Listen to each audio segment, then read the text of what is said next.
अस्सलाम वालेकुम, मेरा नाम डॉक्टर नौफल खुर्शीद है। I am a GMC registered doctor and I have recently pass my MRCP 1। तो आज की वीडियो एमआरसीपी पार्ट 1 के बारे में होगी। इसमें हमने डिफरेंट चीज़ें डिस्कस करनी है। सबसे पहले एलिजिबिलिटी क्राइटेरिया, इसकी फ़ी, इसको अप्लाई कैसे करना है, एग्ज़ाम का पैटर्न क्या है, इसमें रिसोर्सेज कौन से यूज़ होंगे, टाइम रिक्वायरमेंट की कितनी इसके लिए चाहिए होती है, और आखिर में मैं अपना एक्सपीरियंस शेयर करूँगा। सो अब हम इन सब पॉइंट्स को वन बाय वन डिस्कस करते हैं। नंबर 1 पे है एलिजिबिलिटी क्राइटेरिया। इसके लिए एलिजिबल होने के लिए आपके पास एमबीबीएस की डिग्री और 1 साल हाउस जॉब का एक्सपीरियंस होना चाहिए। इसका जो सेकंड पॉइंट है वो है फ़ी के बारे में। इसकी फ़ीस है £616। थर्ड स्टेप है कि इसको अप्लाई कैसे करना है। इसको अप्लाई करने के लिए सबसे पहले एमआरसीपी यूके पे आपको एक अकाउंट बनाना पड़ेगा। उसका लिंक मैंने नीचे दिया हुआ है, जिधर आप जाके उस पर अकाउंट बना सकते हैं। उस अकाउंट में बेसिकली आपको अपनी पर्सनल इन्फॉर्मेशन, अपनी ईमेल आईडी, नेम और एड्रेस देना है, प्लस आपकी क्वालिफ़िकेशन जो आपकी एमबीबीएस की डिग्री है। अब उसमें दो चीज़ें, इन केस अगर आपने प्लैब दिया हुआ और आप जीएमसी रजिस्टर्ड हैं तो आपको किसी जो मेंबर ऑफ रॉयल कॉलेज है उससे आपको ये अटेस्ट नहीं करवानी पड़ेगी। लेकिन इन केस अगर आप जीएमसी रजिस्टर्ड नहीं है तब आपको किसी भी ऐसे कंसल्टेंट से जिसकी एमआरसीपी मतलब उसके स्टेप्स फुल हुए हुए हैं, स्टेप 1 स्टेप 2 और बेसिस उसने कंप्लीट किए हुए हैं, तो आपको उसको ईमेल करके अपनी डिग्री अटेस्ट करवानी पड़ेगी। अब हम इसका पैटर्न डिस्कस कर लेते हैं। इसके दो पेपर्स होते हैं, पेपर 1 एंड पेपर 2। दोनों में 100 एमसीक्यूज़ होते हैं और हर पेपर के लिए 3 घंटे दिए गए होते हैं। सो बेसिकली दो पेपर्स हैं और हर एक पेपर के लिए 3 घंटे हैं, तो बेसिकली ये 6 घंटे का टेस्ट हो गया। जब आप पेपर 1 पूरा कंप्लीट करेंगे, दरमियान में 1 घंटे की ब्रेक आएगी, फिर आपने पेपर 2 कंप्लीट करना है। इसके बाद अगला पॉइंट आता है time requirement. Time requirement basically बहुत ही सब्जेक्टिव है। हर किसी का प्रीवियस नॉलेज डिफरेंट होता है दूसरे से, और उसकी कमांड उस नॉलेज पे डिफरेंट होती है। लेकिन फिर भी सेफ साइड पे रहने के लिए 3 to 4 मंथ्स आपको तैयारी करनी पड़ेगी। लेकिन अगर आपकी जॉब है और जॉब काफ़ी हेक्टिक है तो आप अराउंड 4 to 5 6 मंथ तक भी इसकी प्रिपरेशन कर सकते हैं अच्छे तरीके से। इससे अगला पॉइंट डिस्कस करेंगे हम रिसोर्सेज का, कि जब भी कोई भी एग्ज़ाम हम क्लियर करने की ट्राई करते हैं तो सबसे जो मेजर प्रॉब्लम आती है लोगों को वो होता है उसका रिसोर्स डिसाइड करने में, कि कौन सी बुक्स यूज़ करें, कौन सा क्यू बैंक यूज़ करें। तो सेम केस एमआरसीपी 1 के लिए भी है, काफ़ी सारे इसके क्यू बैंक्स हैं, काफ़ी सारे नोट्स भी हैं।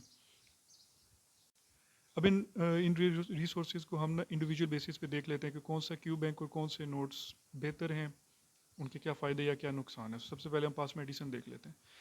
पास मेडिसिन बेसिकली गोल्ड स्टैंडर्ड है। जैसे प्लैब में आपके पास प्लैबेबल होता था या प्लैब कीज होता था। इसका सबसे ज़्यादा फ़ायदा ये है कि ये एक तो बड़ा कंपाइल्ड है, इसके अंदर 4000 एमसीक्यूज़ दिए हुए हैं और हर एमसीक्यूज़ की जो एक्सप्लेनेशन है वो काफ़ी अच्छी दी हुई है।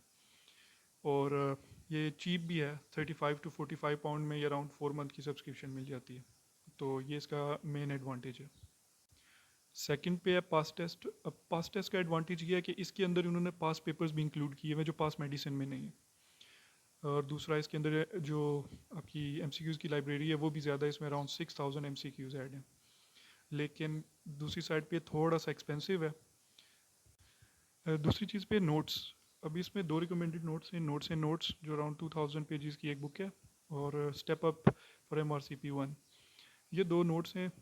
काफ़ी लोग इनको रिकमेंड करते हैं लेकिन मैंने खुद ये बिल्कुल भी नहीं पढ़े, तो इसलिए मैं आपको इसमें रिकमेंड या इसे डिस्करेज नहीं कर सकता। लेकिन अगर आपके पास इनफ टाइम है तो फिर बेशक आप इनमें से कोई से भी पढ़ सकते हैं। ज़्यादा बेहतर स्टेप अप फॉर एमआरसीपी 1 है, इसके रिव्यू ज़्यादा अच्छे हैं। अब लास्ट में मैं आपके साथ अपना एक्सपीरियंस शुरू करता हूँ कि मेरे पास कितना टाइम था, मैंने कौन से रिसोर्सेज यूज़ किए और मेरी स्ट्रैटेजी क्या थी। बेसिकली मैंने अपना एग्ज़ाम बुक किया था 13 फरवरी 2023 में, और मैंने इसकी तैयारी शुरू की थी 20 फरवरी से, और मेरा एग्ज़ाम था 19 अप्रैल। तो बेसिकली ये समझ लें अराउंड 2 मंथ्स बनते हैं। तो इसके अंदर मेरी स्ट्रेटजी ये थी कि मैं पास मेडिसिन, बेसिकली वो क्यू बैंक भी है और उसके ऑनलाइन नोट्स भी हैं, तो वो मैंने प्रिंट करवा लिए थे। सबसे पहले जो मेजर टॉपिक्स थे जिसमें आपकी basic medicine, cardiology, pharmacology, gastroenterology वगैरह के ये टॉपिक्स थे, ये मैंने एक एक करके इंडिविजुअली, फॉर एग्जांपल कार्डियोलॉजी मैंने शुरू किया तो कार्डियोलॉजी में पास मेडिसिन के नोट से पढ़ता था। फिर उसके बाद अराउंड 150 एमसीक्यूज़ अ डे की मैंने एक रेंज रखी हुई थी। तो 150 एमसीक्यूज़ में सॉल्व करता था, उसमें से जो मिस्टेक होती थी वो फिर मैं अपने नोट्स पे दोबारा लिख लेता था। इस दौरान मैं आपको ये भी ऐड कर दूं दरमियान में कि इस प्रिपरेशन के दरमियान में मैं कोई जॉब नहीं कर रहा था, तो मैं around 3 to 4 hours a day रोज़ पढ़ता था।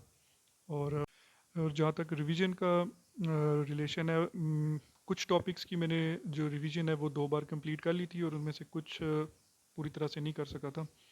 लेकिन मैंने एक स्ट्रेटजी जो यूज़ की थी वो ये थी कि जब मैं जो भी चीज़ पढ़ रहा था, जो भी मिस्टेक होती थी, उनके नोट्स बनाता रहता था लाजमी। तो जब मैं सेकंड रिवीजन कर रहा होता था तो मैं अपनी वो मिस्टेक्स देख लेता था कि मैंने एमसीक्यूज़ में कौन कौन सी मिस्टेक्स की हैं। तो उससे मुझे लगता है काफ़ी एडवांटेज मिला है मुझे। सो ये था मेरा MRCP 1 के बारे में ब्रीफ सा इंट्रोडक्शन। उम्मीद है आपको ये वीडियो अच्छी लगी होगी। अगर आपका कोई क्वेश्चन वगैरह हो या आपने कोई और गाइडेंस लेनी हो तो आप नीचे कमेंट कर सकते हैं या ईमेल कर सकते हैं।